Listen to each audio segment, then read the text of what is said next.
Welcome to Smash Metafiction, the side project of Smash Fiction, where we put aside our differences and work not to pit characters against each other, but to unite them together in search of a common goal. This week, we're celebrating Smashtoberfest in style with an extra spooky episode of Surprise Party.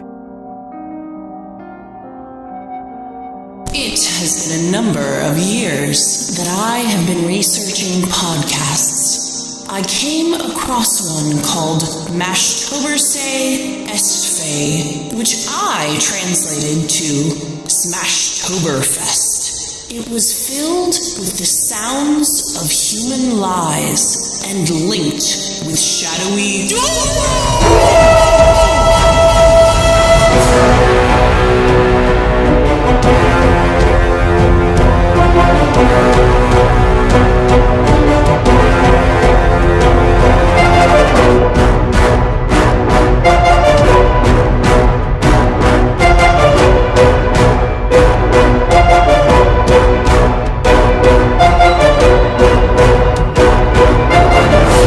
Life sure ain't easy for a bunch of fictional high school/college characters between all these tests and essays and pep rallies and hip-hop concerts. It's a wonder they can even hear themselves think. That's why it's such a godsend when one such character receives an offer from a distant cousin. Apparently this cousin happens to own a rustic cabin out in the woods and won't be using it this coming weekend, making it just the place for a small group of young people to let off a little steam. So what if the cabin is a little run down? So what if it's only accessible via a single-lane road that winds its way up a curving mountain pass and through a structurally unstable tunnel? So what if the character in question doesn't actually remember having a cousin? This is an opportunity for booze, drugs, sex, loud music, and definitely no one dying horrifically.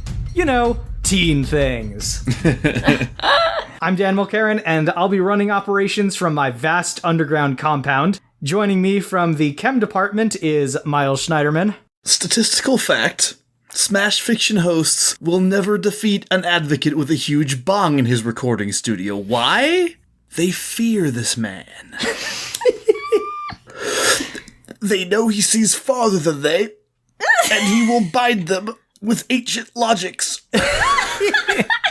From research and development is Claire Mulcairn. I'm never gonna see a merman.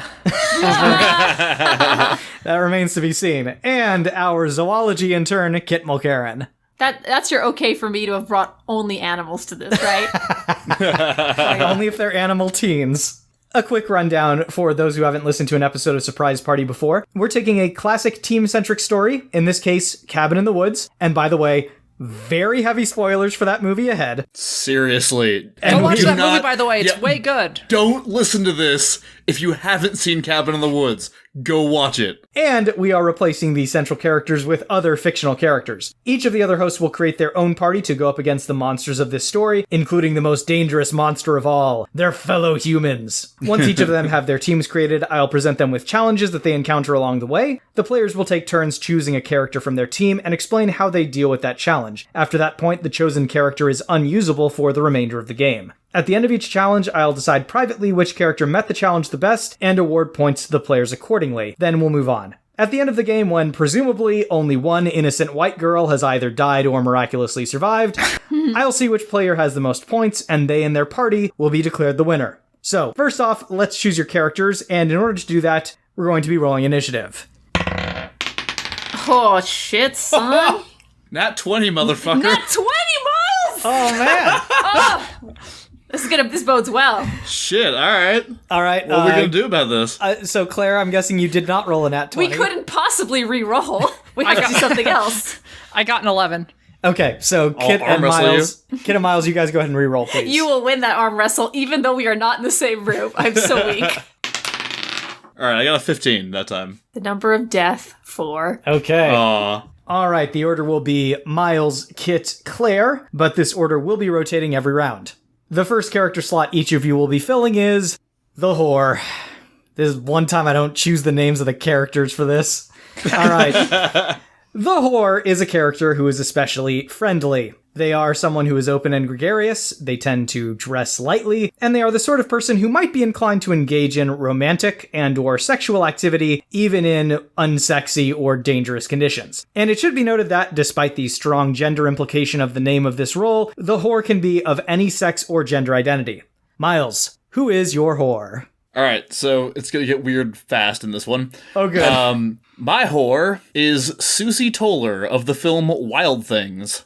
Okay, it has been a minute since I saw Wild Things, so you're gonna have to remind me. Wait, is that the Nev Campbell character? Yeah. The one who it reveals has a 200 IQ and is behind everything that happens in the movie. Right. Okay, go ahead. So yeah, Susie is kind of like Florida's equivalent of trailer trash. But she's a young high school age girl who engages in an extremely elaborate ruse that I'm not going to go into the details of, which involves her sleeping with a bunch of people and deceiving a bunch of people and playing like triple agent in order to ultimately get revenge for a friend of hers who died and a bunch of money in the bargain. There's a lot of duplicitous characters in Wild Things who all want to come out on top, and at the end of the movie, they're all dead. Except Susie. She's an interesting character choice because she fits the archetype role behaviorally, but not attitudinally, if that makes sense. Right. Not the motivation, yeah. Yeah. It's very interesting, but no, that choice totally fits. Kit, who is your whore? So my character doesn't fit in every way, but considering my only other choice was Tramp from Lady and the Tramp, I think we're going to want to go with this one. My whore is Tina from Bob's Burgers. Tina Belcher. Yeah, she's kind of an aspirational whore, I guess. Yeah, she wants it real bad. Yeah, all right, tell us about Tina.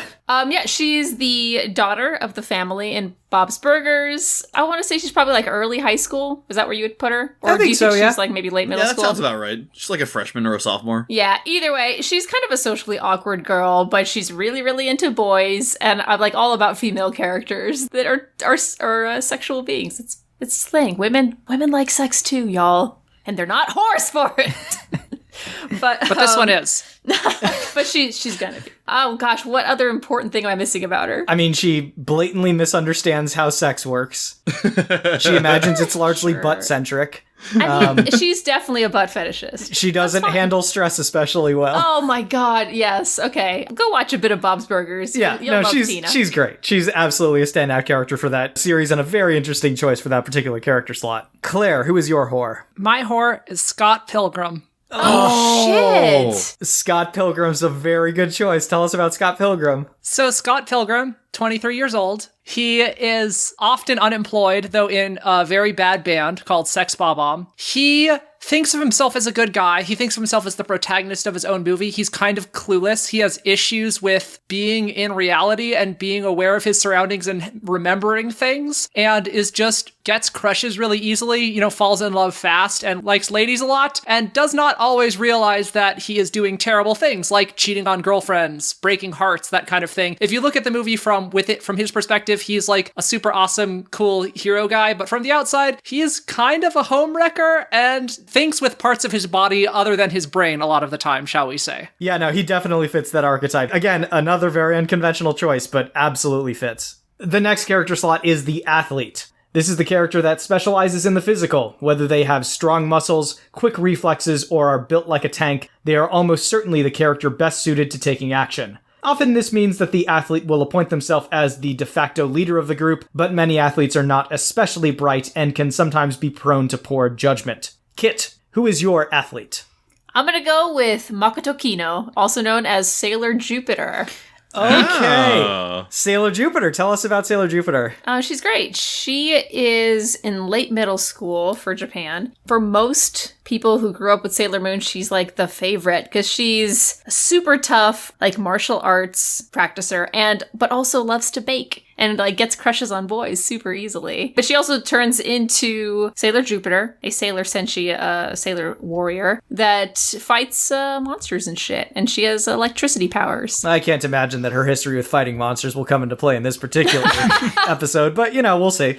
Claire, who is your athlete? So my athlete is one of my favorite teenage characters, Leonardo from the Teenage Mutant Ninja Turtles. Oh, damn it.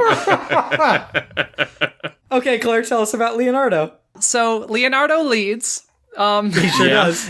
That's all all you you need That's to know. all we know about him, yeah. So Teenage Mutant Ninja Turtles, they used to be turtles. Now they're teenagers and they are trained to be ninjas. He has 2 swords, and out of everyone in the Ninja Turtles, he is the sort of fearless leader one. He is in some ways the most dedicated to martial arts and the most spiritual one of the group. He's often the level-headed one. He's going to be a lot probably stronger than everyone else in my party and a lot more physical. Miles, who is your athlete?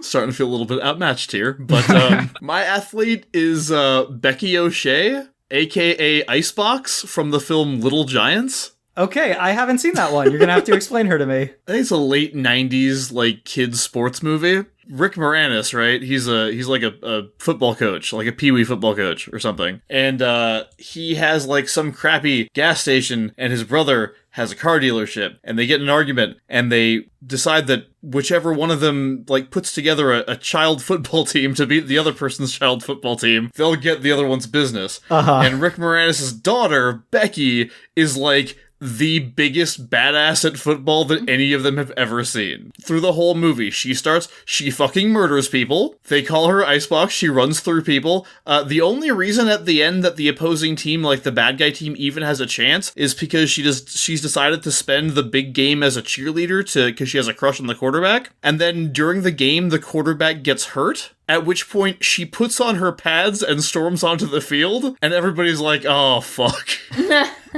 And she just beats everybody and wins the game for them. Wow, a very unexpected choice, but I think that entirely fits. Very well done.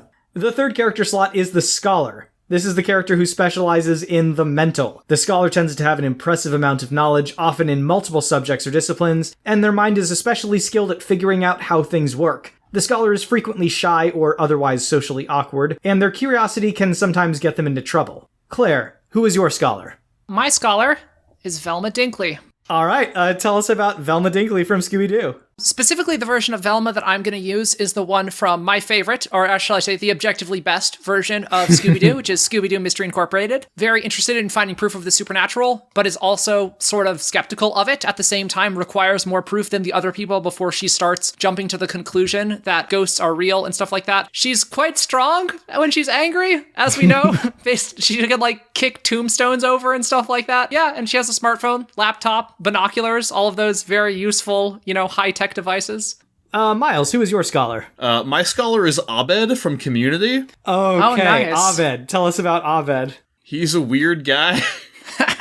He goes to community college. He's smart, but not the way, not in any sort of really stereotypical way. He is very socially awkward, but again, not because he's insecure, really, or maybe on some level, but really because he basically sees all of life as a TV show.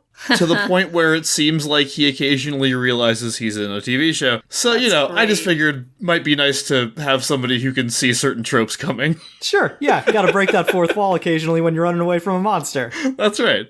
Kit, who is your Scholar? Oh, this is really risky because I have not finished playing this game yet. But I'm gonna go with Goro Akechi from Persona 5. Uh-huh. All right, tell us about this young boy detective. So there's a really big reveal about this character, so I'm going to focus on the pre-reveal by quite a bit. But he is an incredibly, incredibly perceptive and intelligent boy detective. Yeah, I don't know what to say more. No, that's it. Like he's Okay. He actually assists the police with their cases that Yes. they can't crack. So he's kind of he's like a high school version of Encyclopedia Brown, kind of. Yeah, it's interesting. He's not actually shy or socially awkward. Unfortunately, I couldn't really fit that part of the trope. He's kind of an idol. He's like a minor celebrity. Yeah, I think he'll fit for the Scholar just fine. The fourth character slot is the Fool. At first glance, the Fool might not seem to fit in with the rest of the group. They can be a bit odd and are often funny, whether intentionally or not. They're often preoccupied with some sort of substance, whether that's alcohol, drugs, or food. Their brain works in strange ways, which usually makes them sound bizarre or paranoid, but when things turn scary, their unique perspective means that the Fool may be the only one who manages to grasp the truth. Miles, who is your Fool? My Fool is Jay. Oh, Snoogans, I believe I'm required to say. okay, tell us about Jay. So Jay, of Jay and Silent Bob of the View Askew universe, is a loudmouthed idiot drug dealer. He's in his early 20s, and he's just... My favorite description of Jay is when Alan Rickman describes him in Dogma, and he says, "The one who speaks, and he will, at great length, whether you want him to or not." He's just an annoying, crazy dude with his own mannerisms, and, I don't know, later in the movie, shit gets weird. All right, Kit, who is your fool? This is gonna be a weird one. I'm just gonna go ahead and pick Radical Ed from Cowboy Bebop. Okay. Because she certainly acts the fool and is really weird to everyone around her, but she is just this savant at hacking. Yeah, actually, that kind of fits. She doesn't have the usual obsession with, like, booze or drugs that the fool usually has, but I think her obsession is just, like, looking into weird computer stuff. Yeah, she also, like, gets on a bunch of little wacky adventures because that's where her curiosity leads her. Okay, yeah. No, I could see that. All right, Radical Ed from Cowboy Bebop. Yeah. Claire, who's your fool? My fool is yet another one of my favorite teenage characters, a teenager with attitude. Uh-huh. I picked Zach Taylor, the Black Power Ranger. Okay, tell us about Zach Taylor. So Zach, the original Black Ranger, he is kind of a jokester, prankster type. He's generally just really upbeat. He likes dancing a lot, and he likes martial arts, and he invented his own hybrid dance fighting style called hip-hop keto, which he has also taught classes in. Fuck Power Rangers. Jesus. A weakness of his that may come up in this is that he has a paralyzing fear of bugs and snakes. That's not going to be in a horror movie. But yeah, he's a really fun, friendly guy. He can be a bit gullible, and he's a bit of a horn dog, but he's just a nice, shining light in the group who always likes having fun. All right. If you think you're getting a Zord, go fuck yourself. The fifth character slot is the Virgin. The Virgin is defined primarily by innocence, naivete, and a comparative lack of experience. They are often seen as timid and uncertain, but when things get rough, many of them will find a strength based on principle, conviction, and just plain guts. And again, this role can be played by a character of any gender. Kit, who is your Virgin? Rapunzel from Tangled!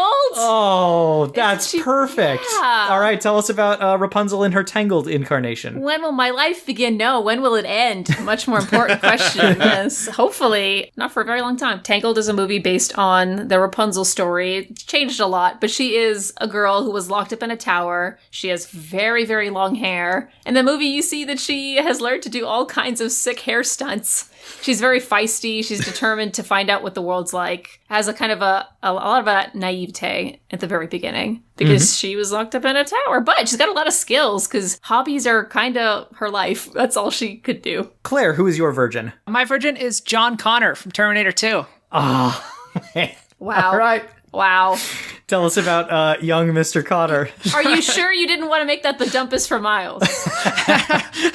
No, he's far too useful. Apparently that kid can hack an ATM, so what the fuck am I going to do with him?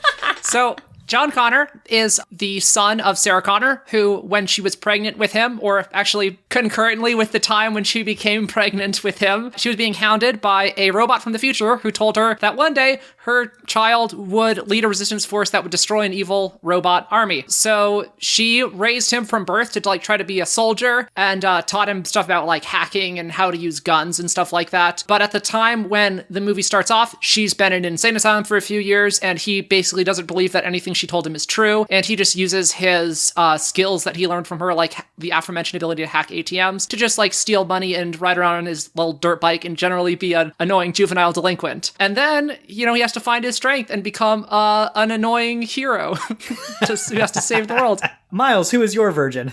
My Virgin is Columbus from Zombieland. Okay, nice. It's been a minute since I saw that movie too, so you'll have to remind me. Columbus is a traveler on the landscape of the zombie apocalypse. He has survived the apocalypse largely by adhering very closely to his personal list of rules, because he's a neurotic mess.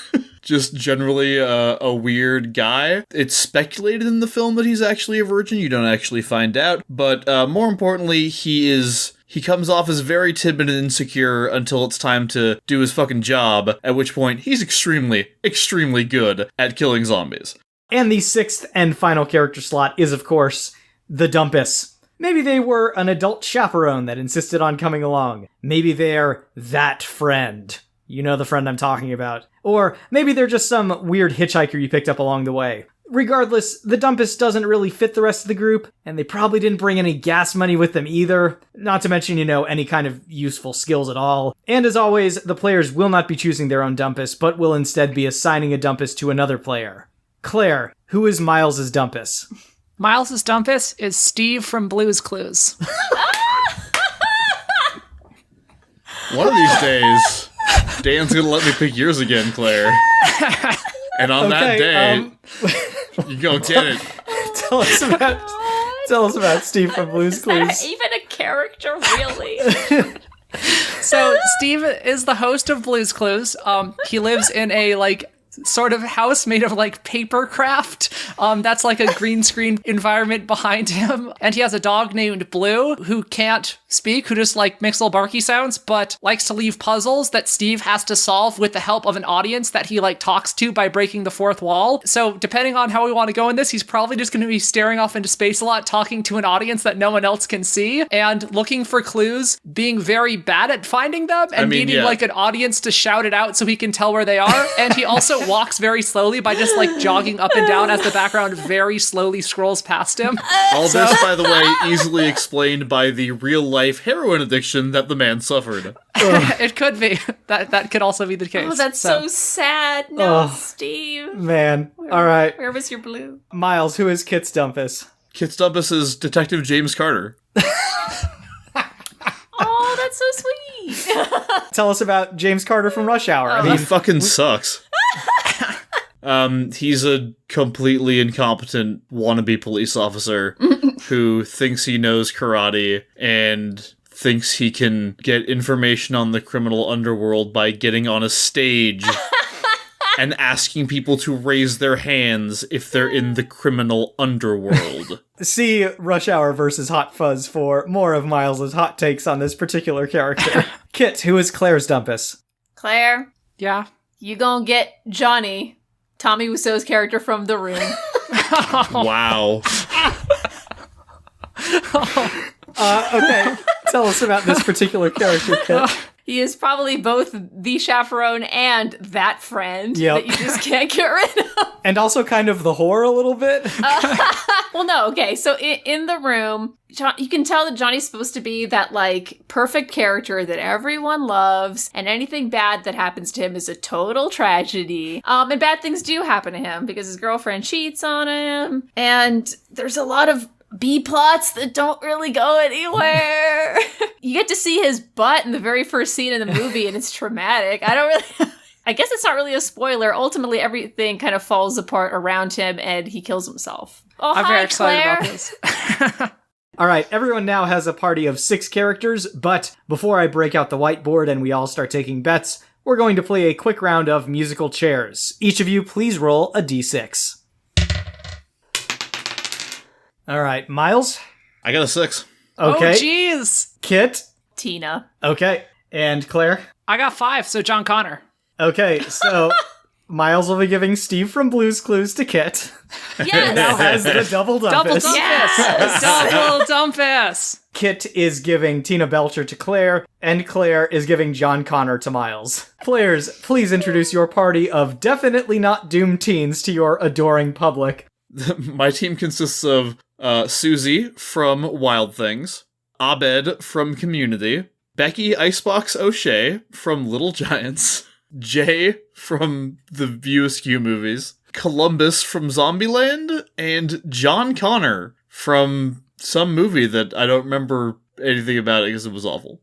So, I no longer have a promiscuous person, so I guess Steve from Blue's Clues is gonna have to step up to the plate, get a sensually deep V-cut. He's just been waiting to get out of Blue's eyesight. So he can finally cut loose. My athlete, however, is Makoto Kino, also known as Sailor Jupiter, so she's gonna be kicking all kinds of ass. My scholar is boy detective Goro Akichi. My fool is Radical Edward, the hacker extraordinaire, and my sweet innocent virgin is Rapunzel from Tangled. Oh wait, look at that! I got extra Dumpus coming in hot. Detective Carter from, was it Hot Fuzz? Rush Hour. Yeah, I think it was Hot Fuzz. From Rush Hour. Detective James Carter from Hot Fuzz. All right. All right, first up, I got the town bicycle himself, Scott Pilgrim, as my whore. I have Leonardo, the Teenage Mutant Ninja Turtle, as my athlete. My scholar is Velma Dinkley. My fool is Zachary Taylor, the Black Power Ranger. And I don't have a virgin, because, that's how my team rolls. Yeah. Oh, except for, I guess, Partiers. Tina from Bob's Burgers, who is both a whore and a virgin. She's ready to go as soon as she gets a call back. And as we were driving, we suddenly realized that Johnny from The Room was sitting in the back seat of our van, and no one knows how he got there. And with that, let's get this party started.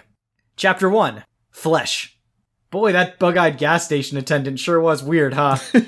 Kept saying all this stuff about how no one ever comes back from this cabin you're going to, made some not-so-veiled insults about your character's intelligence and sexual behavior. What a creep. Definitely someone whose warnings you can safely ignore. And ignore them you do!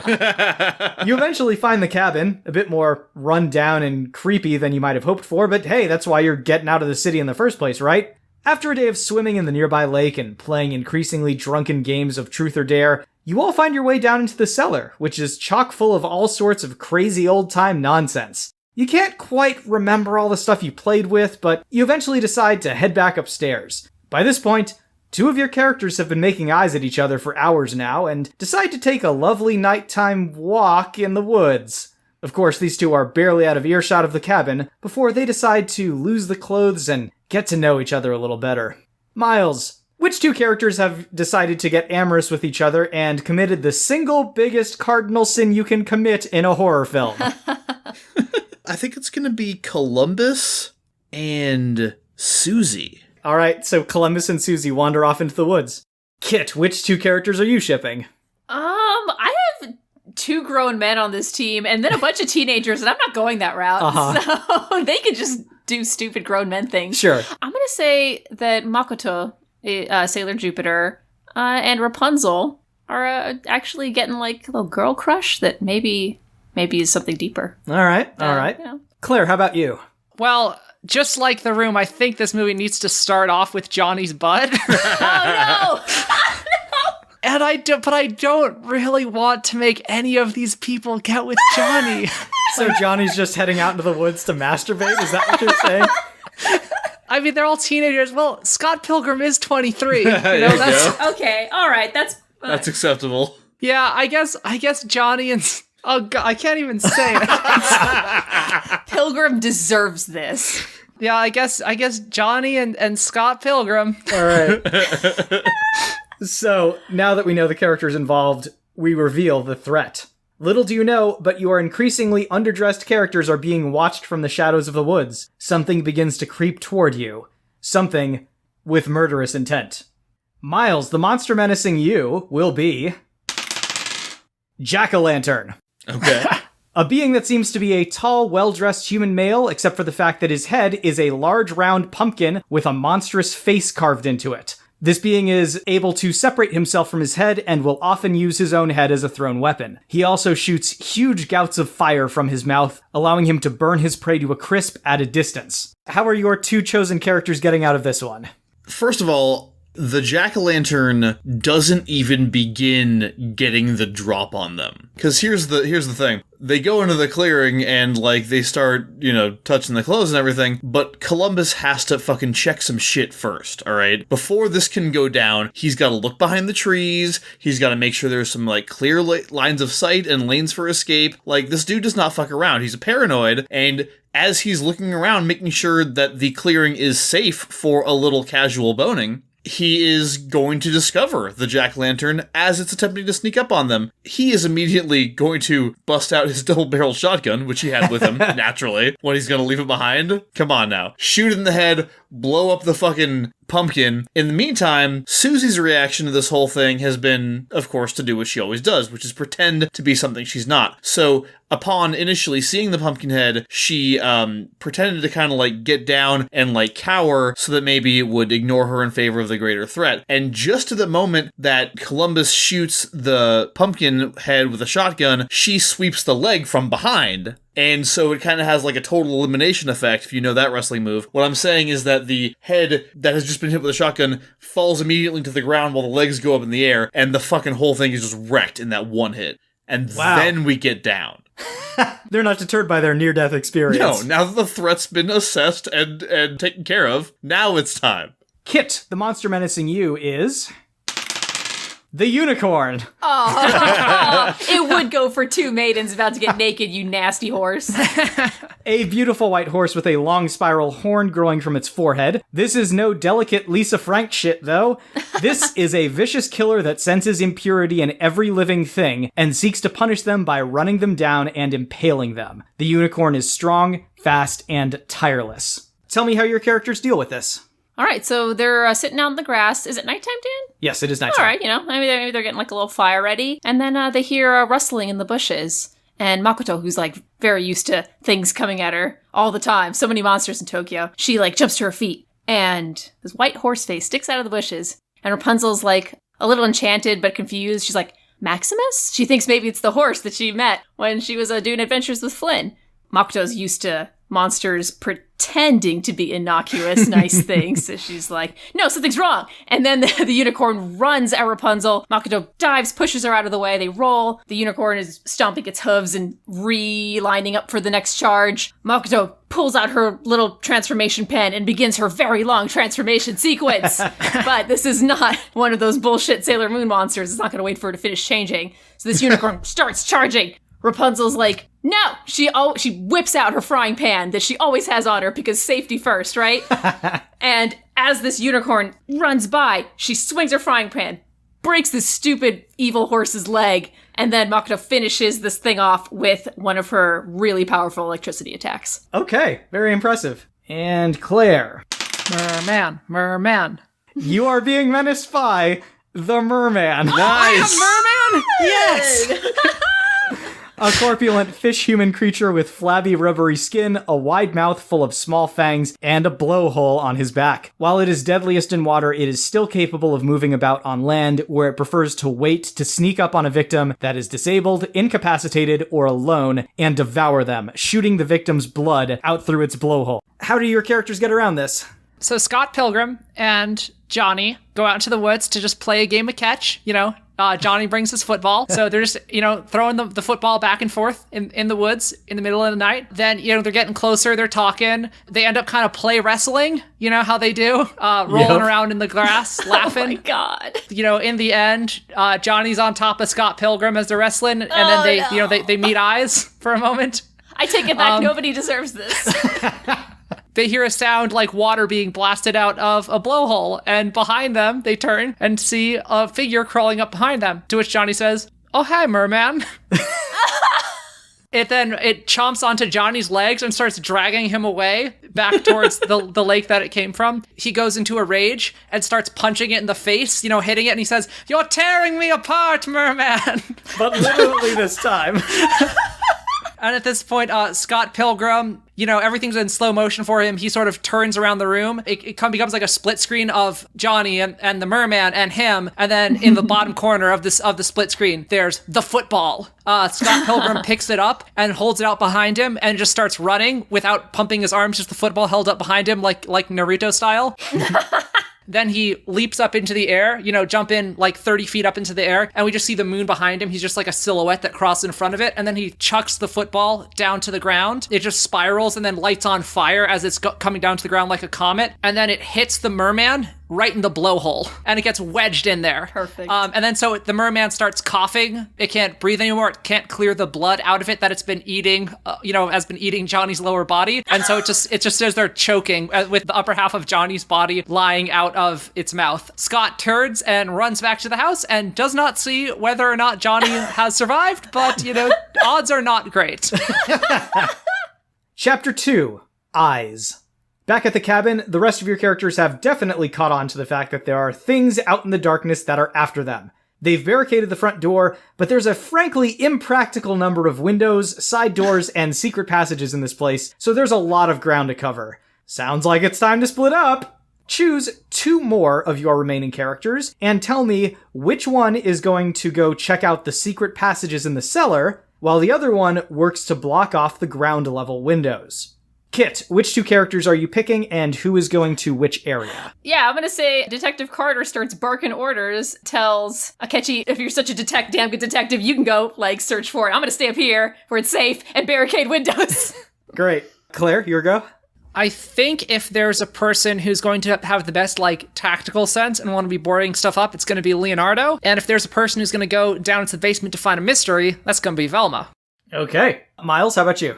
In terms of boarding up the windows, I think we're going to go with Jay, just because, the character of Jay is basically Jason Mewes.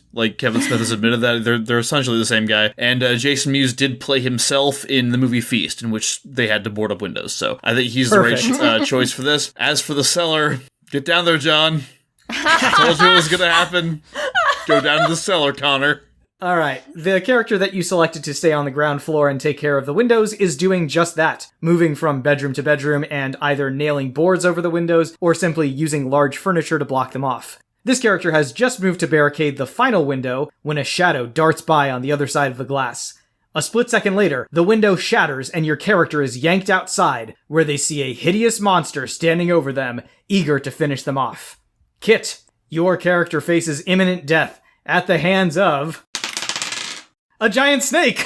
Oh, no! Oh, hell no! A serpent of monstrous proportions.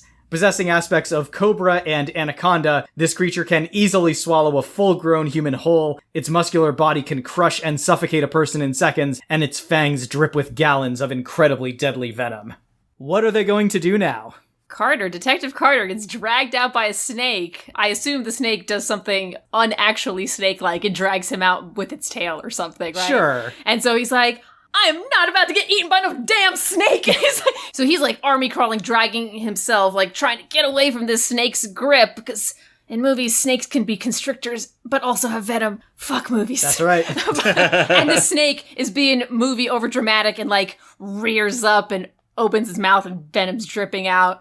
And goes to strike, and Carter rolls out of the way, and really, really struggling to pull his gun out, but it's being pinned to his side, and this snake is snapping, and so he thinks quick, do a sweet-ass Jackie Chan move, and shimmies just enough that the snake winds up biting its own body. Who knows if it's actually envenomating itself, but it's freaking out, writhing around. He manages to get an arm free, and he, shoots this thing in the head multiple times. The snake drops. Carter gets out of its grip, readjusts his jacket, shakes himself off. The snake rides one more time and, smacks him, and he freaks out, and he goes running back into the cabin. Claire, your character has been cornered by the Huron, appearing as a rather stereotypical interpretation of pre-colonial Native Americans. Oh, God. The Huron looks like an athletic, dark-haired man, naked except for a loincloth. He is extremely cunning, patient, and absolutely merciless, hunting down his prey and viciously scalping them. How does your character handle this?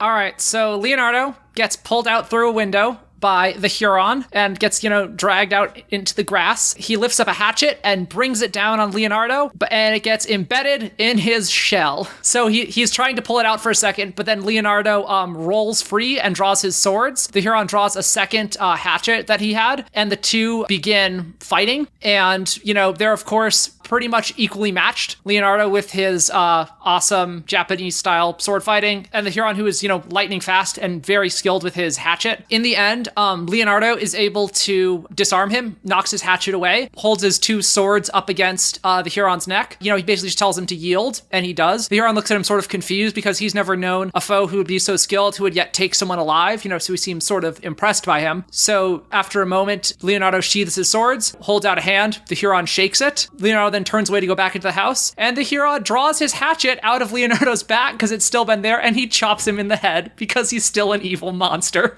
Wow. Wow. Miles, you face the deadly Kevin. Fuck yeah, who's Kevin? I don't know. A very normal-looking human male who greets any new situation with a very slight smile on his face. It's only when he is alone with someone, or when someone is helpless before him, that his true, terrifyingly psychotic nature comes out, although he remains smiling the whole time. What do you do now? Alright, so Jay gets dragged out of the window. He's like, hey, hold on, get off me, what are you doing? And then he sees that it's Kevin. he kind of turns and gestures to his side like somebody who's clearly not there, but he's just like used to like gesturing at somebody right next to him. Can Kevin please look like Kevin Smith? Please. He's like, oh, holy shit, it's Kevin, man. Yo, I ain't seen you since you pissed yourself at the mall or some shit. What was it? I don't know what it was, but I'll tell you, the ladies, they went rolling off there. They were there in droves that day. The titties were bouncing, and then your ass showed up, and they were gone, man. They were gone. What are you gonna do about you know what it is? You know what it is you're a little bit creepy, man. You got a little smile on your face, and looks like you're just nervous all the time, like you're watching some kind of like girly movie. I don't know what it is, but it looks to me, man, like you know what you need. You need to relax a little bit. Oh, and you know your boy Jay got you covered. You know how? And he raises up like both his hands and lets little sacks of weed drop from his fingers. Snoochy boochy noochies. And then like there's a cutaway to the other characters for a few minutes, and when it comes back to this area, just like there's clouds of smoke everywhere. Oh my God. And Jay and Kevin are just fucking sitting together with a bong or what, just lighting up. And Jay, of course, can handle his shit, but Kevin, I'm afraid not so much. He's face down on the ground. Won't be getting up for a while. Oh, Miles, that is amazing. You are a little too good at doing a Jay impression, sir. Damn, good job playing a person who like doesn't need to be spoken back to just keep on talking. Oh man. All it took was a fat chronic blunt. Chapter 3, Boned. At this point, it is very clear that these woods are brimming with all sorts of horrific creatures. One of your characters decides to cut their losses and make a break for it, swearing that they'll get help from the authorities and come back to scorch the earth. Claire, which character is going to jump into the RV and head back towards civilization? I keep on not wanting to use Tina, and this still, every time it's like, she would not do whatever this thing is, so we'll see what she gets stuck with at the end, but this is way more of a Zach thing to do, so Zach's gonna go do it. Okay. Miles, who are you picking to make a run for it? I think it's gonna be Icebox. She just got her license, it'll be fine. Oh, great. That is very convenient. Kit, let's see who you're taking. Steve! He's gonna go find help. Hopefully there's a blue paw print wherever he needs to go, or he's not gonna know where it's Maybe there's some clues out there. Well, turns out your character isn't able to make it particularly far. Just as they're approaching the tunnel they passed through on their way in, there's a sudden flash of light and a booming noise, and the tunnel abruptly collapses. Your character gets out of the RV and looks across a nearby ravine. Just as they begin to consider jumping their motorcycle across, a bird comes swooping down and impacts with some sort of invisible force field. Wait, this whole area is encased in some sort of impenetrable bubble? What the hell is going on? Well, what the hell is going on is that, as your character contemplates their increasingly bleak fate on the edge of this cliff, something is creeping up behind them. Claire, don't look now, but right behind you is a wraith, a spectral entity looking like a floating skeletal figure wrapped in fog. The wraith can move in complete silence, letting loose a terrifying shriek right before it strikes. Its very touch will drain the life essence from its victim, reducing them to a withered husk in seconds. What do you do? All right, so I thought about this. I did the math. There's only one way it can go. I picture, first of all, Zach's just going to start dancing around it and, throwing some one-liners and starting to throw some punches and kicks at it in the way that he normally does. He's just going to keep slowly drifting towards him. When he is going to get a kick on it, and then his foot's just going to kind of stop inside of the wraith and just get stuck there. He's going to feel his life force being drained out from him. It's going to grab onto him and dig its little sharp wraithy fingers into him. And he's just going to feel his life force withering away. His skin's going to start to shrivel. He's going to feel like he only has seconds left to live. So you know what that means? He needs some more power. It's morphin' time. So he pulls out his morpher, says Mastodon, and a flash of black light, he starts to morph. He's just surrounded by this kind of black and purple lightning, but he can't finish morphing because the thing is still draining energy out of him. So it just starts draining energy out of his morpher, and the wraith then starts turning black and purple, and his morpher is gonna break in half, and then the wraith is gonna absorb all of the black power from the morphin grid and transform into an enormous mastodon ghost. I wish there was another way, but, No, man, you did the math. I did the math. That's how your Power calculations Rangers works. all check out. It follows science. So he's gonna then, I guess, run away from a giant ghost mastodon, which he may or may not be able to outrun, but probably not. All right, great. Well, we are up 1 ghost mastodon for those of you keeping score. Miles. Oh no, it's the twins. A pair of identical twin sisters, somewhere around 4 to 6 years old, wearing white dresses. On the surface, these two are very innocuous, quietly inviting their victims to play with them while slowly walking forward. Once a victim gets close enough, the twins' true nature is revealed as they transport the victim to their hellish playroom, a place of endless, eternal torment from which there is no escape. How are you going to get out of this one? So, there's going to be no touching or grabbing hold of Becky long enough to be transported to any sort of hell dimension. These girls want to play, because Becky has a game that she likes to play. It's called football. And the way it works is that she generally looks at people and imagines all the girls that used to make fun of her for playing football and not playing with dolls and shit. And then whatever she imagines their face on top of, she fucking runs right through it. As it happens, they're already just here. So I'll tell you what's happening. She's running right in between them with arms outstretched and clotheslining both of them into the ground. And if they get back up, she's going to tackle them again. Turn around, hand in the dirt, football tackle, not keeping still long enough to go down herself. It's not going to be a contest. Kit, it's worse than I thought. Killer dog, killer dog. It's the clowns. A group of seemingly normal humans wearing white makeup, a colorful outfit, poofy hair, and a red nose. They would seem to be harmless if not for the deranged look in their eye, their insane cackle, and the fact that they seem to be immune to any sort of damage. Oh, also the fact that they carry very long knives. What now? So, Steve stares at this weird invisible wall in confusion, and he gets out of his car. And he begins to speak to an audience that isn't there. Oh, this is weird. Looks like we have a mystery. I don't see any clues around. Can you guys help me find clues? He says to the void. And the void does not speak back. Should I go left? The void says nothing. All right, I guess I'll go right. And then he turns right and begins to do his weird little walk. And then the clowns are standing right there. And he's like, oh, hey guys. Are you here to help me find some clues? And the camera cuts away as they begin to murder him. And the camera does a little close-up on the car and some of the blood splatters on it. And one of the blood splatters looks like a little Blue's Clues popcorn. You know, Miles shows the most pathetic party, but he's the only one who hasn't killed off his characters yet. I did the math. Ghost Mastodon. It is. I mean, I ended up with no Dumpus, so that helps. Chapter 4. Blood. In all the excitement, your final character has discovered something interesting out in the woods. A number of metallic elevators concealed beneath the forest floor. Overriding the electronics in the access hatch, they take one of these elevators down and find themselves in a vast underground facility. Here, they learn the truth. All the horrific things that have been happening to them and their friends has all been orchestrated by a clandestine organization.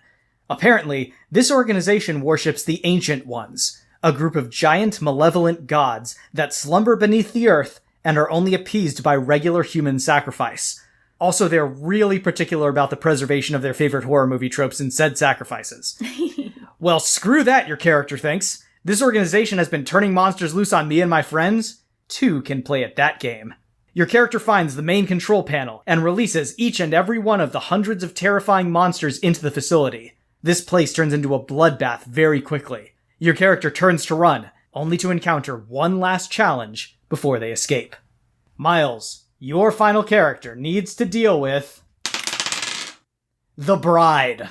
Killed on her wedding night by her psychotic husband, this woman wanders the area as a creature of vengeance. Not quite corporeal, but not quite a ghost either. She is able to appear and disappear at will, usually appearing directly behind someone before she dismembers them completely. How do they do so?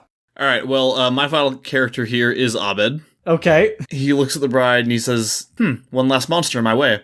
Usually typical of these kind of stories. But I'm pretty sure I'm the last one left alive, which means you can't actually kill me. So surely there will be some kind of Deus Ex Machina or some other kind of thing happening right about now to make sure you don't actually come over here and rip me apart.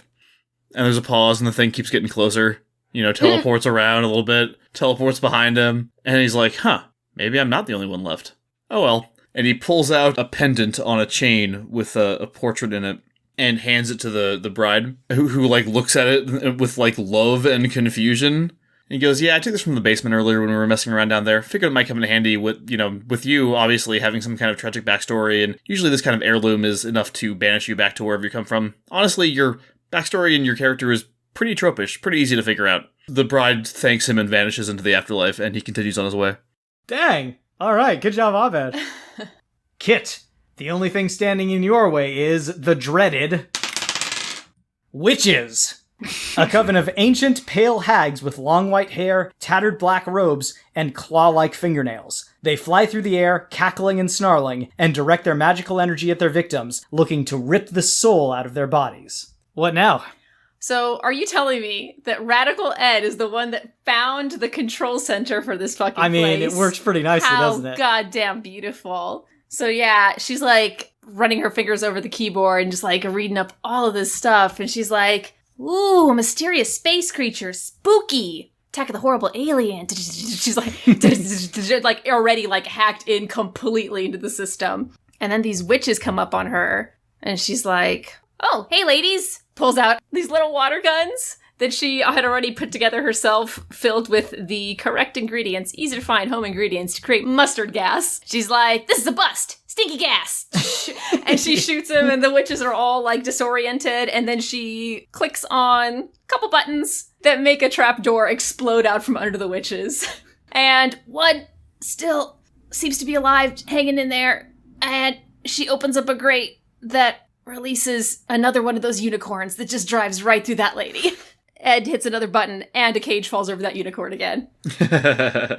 And Claire, in this final act, you must contend with Snowman. A humanoid made of 3 stacked spheres of snow with stick arms ending in long claws and a mouthful of jagged fang-like icicles. The snowman creates a supernatural chill around him at all times, making him very difficult to melt and slowing down prey enough for the creature to catch them, freeze them solid, and shatter them to pieces. Tell me how you get through this. I don't think you can handle how well Tina can handle this. So she's in a hallway. She suddenly feels a chill. She stops dead in her tracks and goes, and then she sees a snowman pop its head out from around the corner and start sliding towards her slowly across the ground, like leaving a little trail of melted snow behind it. Her intensifies, just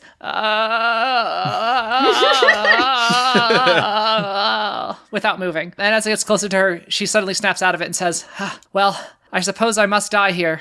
I've lived a good life. But before I went, I would have liked to have touched a butt just one time. I'll do it. I won't die without it happening at least once. You're not exactly my first choice, Mr. Snowman, but you'll have to do. So she dives around it and then reaches out and touches where its butt should be, but sees that all it is just a round ball of snow. The snowman stops and is just sort of confused, looks over its shoulder down at it, and she says, oh, you don't have a butt, do you? And it looks down at her uncertain and shakes its head. And she says, I can fix that if you want. And then she puts her hands on the back of the snowman and starts shaping it a butt. And she's been thinking about butts for so long that she knows like the platonic ideal of what like the ideal butt would be for her. And she's like, she's sculpted one in her mind, in her dreams for years now. But now it's finally a chance to do it for real. So she shapes just the perfect, the most beautiful Adonis Calipigian sight that anyone has ever seen. And the snowman, looking down over its shoulder, just has a big smile and looks down at her and points its twig at her, kind of giving a thumbs up. And she gets back up to her feet and says, you're kind of a bit of a misfit around here, aren't you? And the snowman nods sadly. She says, it's okay. I am too. If you let me go, I mean, I can fix other parts of you. Is there anything else you want? He nods. She reaches up and grabs his carrot off his nose and moves it a bit down southward. Also gives him a nice big chin. He gets like a nice cleft in it, like a Gaston chin. That's real nice. That's real good. She would like a cleft chin. It looks like a little butt on your face. Yeah. Chapter 5. Hand. Well, you may have won the battle against the evil organization, but you've totally screwed the world in the process. The cabin in the woods flies into pieces as a single titanic hand smashes up through the ground, pulling behind it one of the Ancient Ones. This being towers above the trees of the forest and casts its ageless, infinite gaze toward the works of mankind, before a tiny voice raised in defiance draws its attention downward. Remember how one of your characters went to investigate the cellar way back in Chapter 2? Well, they're back, and they grabbed a bunch of the weird artifacts from down there. Turns out this character has no intention of going down without a fight, and they've assembled a very interesting group to stand against the rise of these ancient gods. Kit, your character for this challenge is Goro Akechi, and standing alongside him are the monsters that your other characters defeated throughout this story, meaning the unicorn, the giant snake, the clowns, and the witches. That is your party. Tell me how you take down the Ancient One. Oh, Lord. This great old one, or whatever, appearing is not a surprise to Akechi. He fucking figured this shit out long before Radical Ed stumbled across the control, room. Mm-hmm. So, whatever. This whole time, he's been putting all the pieces together, finding all these artifacts. He knows that there is no way you can stop a great old one by, fighting it. So, he's gonna go into the cognitive realm, the metaverse. Uh-huh. And he's gonna make this thing reform. he's gonna travel through, he's gonna work through this thing's mind palace and change its cognition. Wow. So yeah, and he's taking all of these monsters with him as allies. So they're all gonna have their own weird personas. Okay. He's got his persona, they're gonna have their persona. What's the persona of a unicorn? Another unicorn, probably. A Pegasus, maybe? What's better than a unicorn? A Pegasus with a horn. Yeah, there you go. The snakes is Cleopatra. Uh-huh. The witches are the witches from Macbeth. The clowns, I don't know. Ronald McDonald. Oh yeah, Chicken Nugget's gonna be flying at All enemies inside the palace. And yeah, they're gonna finally get to the end. They're gonna defeat the thing in a place where it can be defeated mentally. And then when they leave the palace, go back to the real world, this great old one is gonna be real great for the world. It's gonna be a new god. So you're welcome. He done solved it. He solved everything. Wow. Claire, your character is Velma, and she is leading a group consisting of the Merman, the Huron, the Wraith, and the Snowman. How do you emerge victorious? Rallying the forces of the Merman, the Huron, the Wraith, who is now a giant Wraith Mastodon, and the Snowman. I was like, oh man, Claire is actually stacking the deck in her favor for this last one. Velma's going to lead them to battle. I think that she's actually going to, because not only is it a giant ghost mastodon, it's a giant ghost mastodon robot, of course. And Naturally. so Velma's going to climb inside of it and be piloting it as it fights the great old one, who I picture as just being like a sort of a giant, human. It kind of looks like the hand that comes out kind of looks like a giant, weird kind of storm thing. So I picture this being just sort of like a giant, vaguely humanoid, storm cloud. You need some distractions because the ghost mastodon, it can't quite cut it. So we have the Snowman, who comes up and is, doing a little dance with his new, very different looking lower body. He's shaking his booty. It works for a little while until he gets, scooped up and eaten by the old one, of course. Then the merman slithers up and then it starts, coughing, and it vomits up the upper body of Johnny, who, slides up to his feet and looks up at him and says, "Oh, thank you, old one. This is a beautiful party.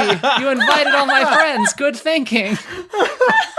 And all of those distractions are enough for the Huron, who's been climbing up the back of the great old one, to finally reach the top of it, where he pulls off his hatchet, getting ready to scalp it. But then he notices something right at the base of its neck. It looks like a seam. He grabs it and he pulls it off. And the great old one was wearing a mask this whole time. It's old man Mordecai, the gas station attendant. Oh shit. What are you doing here? Yeah, it turns out that the great old one, it was actually just a sort of robot suit that he built with himself. There were some holographic projectors that were making it seem like it was a lot bigger than it was. Most of the other people were automatons that he constructed, or a lot of them were just shadow puppets. He had some cardboard cutouts and he shined some lights and was shaking them around. Made it look like there were a lot of monsters, but it was all just, he was trying to keep people away from this area because he thought that it was worth a lot of money, this land that the cabin was on. town, and if people stopped coming here, then the owners would sell it and he could buy it and then get all of the useful natural resources. Like there's a bunch of oil that was below the land that he knew about that no one else did. Turns out all this cabin in woods thing was just a big trick. Miles, your character is John Connor, Of course. accompanied by the jack-o'-lantern, Kevin, the twins, and the bride. Make your final stand. So, John Connor has assembled this particular team for a very specific reason. Because all these people here are all about smiles and happiness. Jack-o'-lantern, always smiling. Bride, happy now that Abed gave her locket back. Kevin, ridiculously stoned. It's impossible not to be happy under those conditions. And John Connor has personally taken charge of teaching the twins that there are other better games to be played outside their playhouse. He can teach them how to have fun in different ways, like robbing ATMs and running away from authority figures. So he looks up at the Great Old One and says, look, if you want to destroy the world, that's your lookout. Like, if you really think that's the right thing to do. But first, you should get a taste as to what you're missing out on. Try spending one day just having fun on Earth. And they do. The Great Old One agrees. He's like, all right, if you can convince me that the act of having fun on Earth is worth not destroying it as I'm supposed to do, then you know what? We'll talk. So they go out, all of them together, and they have just a phenomenal time. And the Old One is tickling the twins, and, you know, like, the bride is kind of, you know, she's still looking at the locket a little bit, but they seem to be getting along pretty well. You never know, you know what I mean? Kevin, still really stoned, but he's... That was some potent stuff. I mean, it's Jay. The jack-o'-lantern is just, like, getting them tickets to, like, circuses and carnival events and haunted houses, and just, they have an amazing day, like, better than Ferris Bueller's Day Off Day. And at the end of it, they're all sitting together watching the sun go down, and the Great Old One says softly, which is a rumble in the sky that can be heard from miles around, I guess I'm not really sure if I want to be a world destroyer. I'm not really sure if I want to have that on my conscience. And John Connor looks up at him and says, you know, all I ever really wanted was a dad. And the Great Old One looks down at John Connor surprised, then smiles, and gives him a big thumbs up. All right. I know now why you smiled. All right, I'm tallying up the points. I don't know how you guys keep doing this, but once again, everyone is 1 point apart from each other. But there can only be one winner. And looking at the point totals, I can see that our winner is Kit. Nice. I actually won. I would have been happy even if I didn't win, because I just had a really fun time with that. This one was really fun. Yeah, this was really good. So chapter 1, Claire got first place for that. Somehow weaponizing aspects of the room by way of Scott Pilgrim. It was just so funny. It was so good. Chapter 2, Miles took first place for that one. What was that one? Oh, that was Jay, of course. Yeah, that was Jay getting Kevin high. Yeah, of course. Like, yes. Of course his Jay impression got first place. Yes. That Jay impression may have gotten first place for every single round of Surprise Party we've ever done. Yes. Kit got first place for chapter 3 when you were on the cliff. Yeah, Steve, that was great. With, Steve. That was great. Steve. That was just something else. Chapter 4, Miles got first place again. You figured out the secret of the bride, man. Like, what can I say? Claire got first place for chapter 5 with the brilliant Scooby-Doo reveal on the Ancient One. Really top-notch work, you guys. All of you were just amazing. But one of you did slightly more amazingly than the rest. That is Kit. Good job, Congratulations, Kit. Yay, you have Kit. defeated mankind's greatest threat moments after unleashing mankind's greatest threat. One hand washes the other. So, tell me what your characters do in the aftermath of this scenario, and if you please, perhaps including your new monster friends in the epilogue. You know, I think everyone's ready to leave as quickly as possible. Makoto and Rapunzel, after that fucking wall goes up, they, in hand, leave that place. Detective Carter also leaves without making sure the children are okay, because he's... Ed is changing the place to be her new lair, because it's got all this cool tech. And it's like a neat little puzzle house with all these cool, like, monster friends. So, yeah. And, Steve is fertilizer for nature. He returns to nature Perfect, beautiful. as the great old one intended. Because the great old one is the new god, thanks to Akechi, Yeah. who is now not only famous in Japan, but the world over as the greatest, not just boy detective, but detective period. So what you're saying is the spirit of the great old one has now been trapped in this tiny frog. Time for the spoopy thanks. Ooh. Spoopy thanks are my lady. My lady! All right, so first of all, I just wanted to say we are now on Spotify. I mean, I'm sure all of you have already been listening to us through like podcatchers, but if you're telling people about us and it's someone who doesn't already like listen to podcasts, so they don't have a podcatcher, just be like, hey, you got Spotify? You can listen to us on Spotify. Yeah. That's great. Stop making excuses. Yeah. Thanks to Viola Sanderlin for kind of kicking us in the butt to get on Spotify. Over to Twitter, thank you to Jeff Rick Present, Akaj, Changing Shades, Viola Sanderlin, Icon Jade, Earth Mofo, Robert Ramsey, David Capoon, Sean Boyd, and 15 Ducks in an Overcoat and Crocs. And on Tumbles, thank you to Ultra Anonymous Angel and EveryZig314. On Facebook, thank you to Adam Mayo, Neil Butler, Daniel Kidder, and Tom Groh. You know, you would think Fat Blunt was not in there, but he was secretly 15 Ducks in an Overcoat and Crocs. Oh. Just want to let you guys know. Which Literally. is why we didn't recognize him. That's right. Each duck smoking an even fatter blunt So than can the I- last. So there's 69 ducks altogether. Nice. Yes. Well, thank you guys for doing this with me. And Thank you. Thanks to all of you for listening. We hope you enjoyed this very scary episode of Surprise Party. So I hope scary. everyone can get to sleep all right tonight. I hope it That's wasn't too right. scary for you.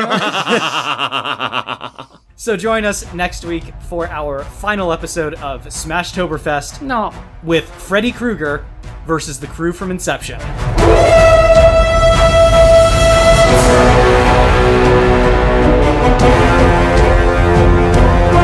Smash Metafiction is produced by Dan Mulcairn, with logo design by Claire Mulcairn. Special thanks to Kevin McLeod at Incompetech.com for our theme song, Volatile Reaction. You can find us on Twitter at SmashFic Podcast and search for the Smash Fiction Podcast on Facebook, Tumblr, and YouTube. Subscribe on Apple Podcasts or your podcatcher of choice, and if you leave us a good review, we shall become more powerful than you can possibly imagine. Smash Fiction is made possible thanks to our supporters on Patreon at patreon.com/smashfictionpodcast. Please consider donating as little as $1 each month. It helps us keep the show going, and we have great rewards and extra content for those who help us out. If you have any suggestions, feedback, or other contributions, send them to us at smashfictionpodcast@gmail.com and help us continue the fight.